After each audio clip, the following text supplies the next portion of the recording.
Hello दोस्तों, मैं हूँ द्रोविन और मैं आज एक सच्ची घटना बताने जा रहा हूँ जो कि रायबरेली ज़िले के महाराजगंज तहसील का है।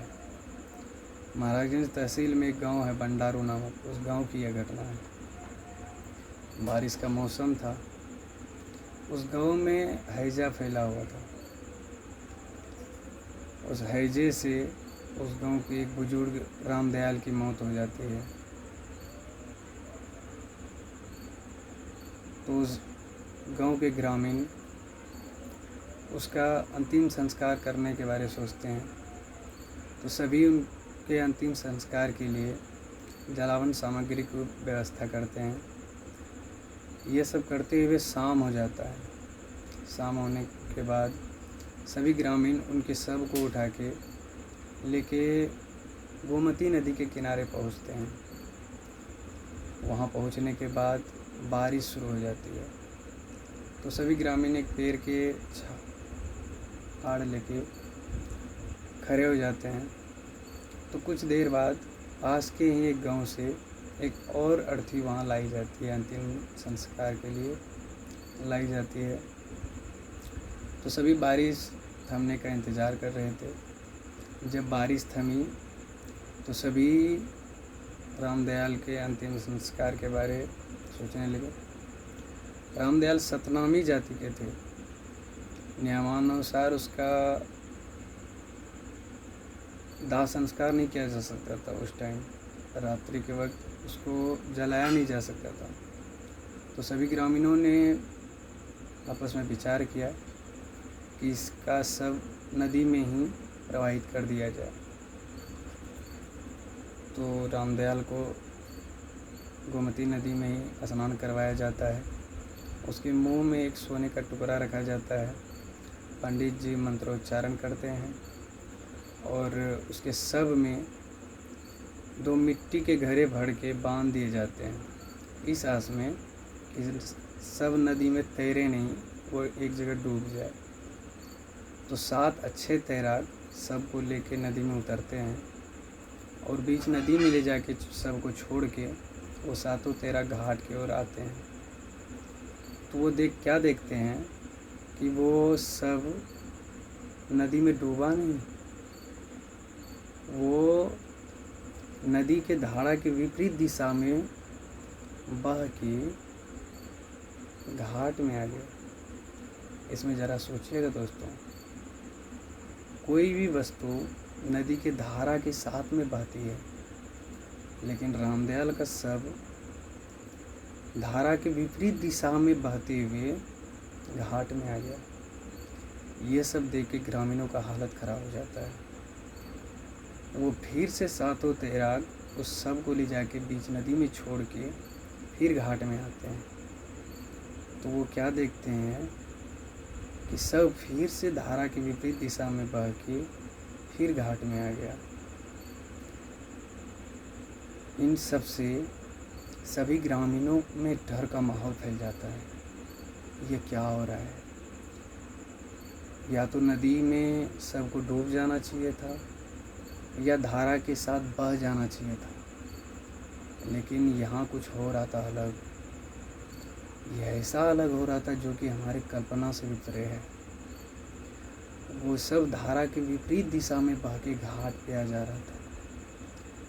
इस टाइम रात का माहौल था। रात के करीब 12 बज रहे थे और आसपास झिंगुर मेढक के बोलने की आवाज़ से और माहौल डरावना होते जा रहा था। 2-3-4 बार और ऐसे कोशिश किया जाता है, लेकिन सब बार बार बह के धारा के विपरीत दिशा में बह के घाट पे आ जाते थे। तो इस टाइम पे पेड़ों पे बैठे उल्लू चमगादड़ कर्कश ध्वनि निकालने लगते हैं।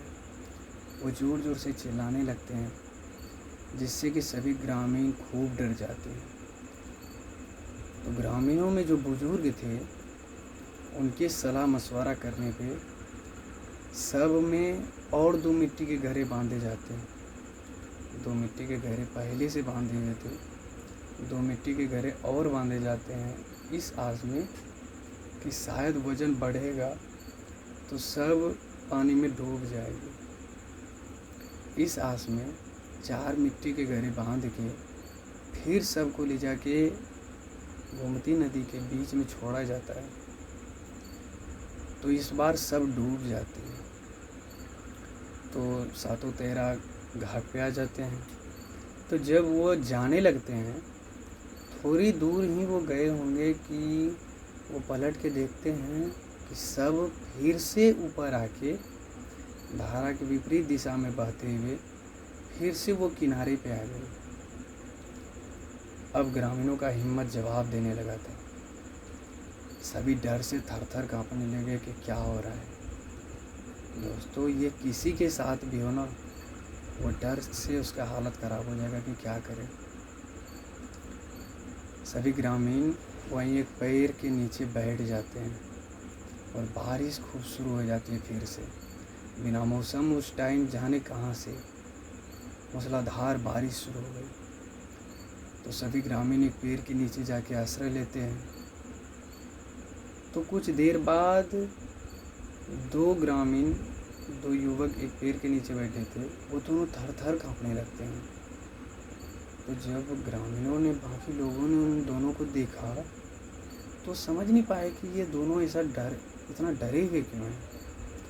तो जब लोगों ने उससे पूछा उन दोनों से कि तुम दोनों क्यों इतना डर रहे हो, क्या हुआ, तो उन दोनों के मुंह से डर के कारण आवाज़ नहीं निकल रहा था। उन दोनों ने बस इशारा करके बताया कि उधर देखिए। जब ग्रामीणों ने उधर देखा तो वो सब क्या देखते हैं कि रामदयाल का शव अर्थी में बंधे हुए हैं और वो घसटते हुए खर खर की आवाज़ करते हुए ग्रामीणों की तरफ बढ़ रहे हैं। इससे लोगों में और डर का माहौल फैल गया। सभी डर से एक दूसरे को पकड़ लेते हैं। अब सभी सोचने लगे कि अब क्या होगा, अब क्या करें। तो जो लोगों में बुजुर्ग थे, उन लोगों ने हनुमान चालीसा का पाठ शुरू कर दिया। हनुमान चालीसा का पाठ सभी करने लगे। वो सब इन सब की तरफ घसीटते हुए जो आ रहा था, इन सब के पैरों के पास तक पहुंच गया था। ये सब हनुमान चालीसा का जो पाठ शुरू किए तो वो सब और इन सब के पास नहीं आया। हनुमान चालीसा का पाठ सुन के वो सब इन लोगों के पैरों के पास से होते हुए दूसरी झाड़ी के पीछे जाके गायब हो गया। तो इन लोगों में इतनी भी हिम्मत नहीं बची थी कि वो उस टाइम अपने गांव आए या उठ के जाए अपना घर। उन लोगों में थोड़ी सी भी साहस और नहीं बची थी। तो सभी वहीं पे बैठ के, रात के करीब 2 बज चुके थे और इस टाइम पे किसी के अंदर इतनी भी हिम्मत नहीं थी कि वो घर जाए। तो सभी लोग वहीं पे बैठ के हनुमान चालीसा का पाठ करने लगते हैं। हनुमान चालीसा का पाठ करते करते सुबह हो जाती है और सुबह जब सभी रामदयाल के शव को उस झाड़ी के पीछे खोजते हैं, जिस झाड़ी के पीछे रात में सब गई थी, सभी जब उस झाड़ी के पीछे जाते हैं तो वहाँ सब नहीं था। आसपास चारों तरफ तलाशने के बाद भी जब सबका कोई नामो निशान नहीं था तो ग्रामीण घर वापस आ जाते हैं। सभी गांव लौट जाते हैं और उसके बाद से आज तक उस गांव में कभी भी किसी का भी मृत्यु रात में हुआ, कभी भी कोई भी किसी का भी अंतिम संस्कार करने आज तक रात में नहीं गए। उस गांव में अभी भी इस बात का इतना खौफ है कि रात में किसी का भी अंतिम संस्कार करने के लिए नहीं जाते हैं।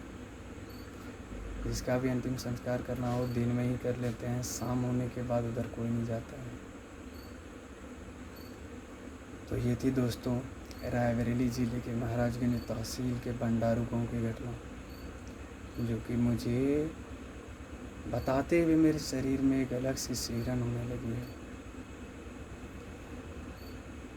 थैंक यू दोस्तों, पूरी कहानी मेरी सुनने के लिए आप लोगों का धन्यवाद। इसी तरह मेरे साथ बनाए रखें और आप लोग अपना प्यार दें। मेरे चैनल को सब्सक्राइब करें, लाइक करें, कमेंट करें, शेयर करें। धन्यवाद।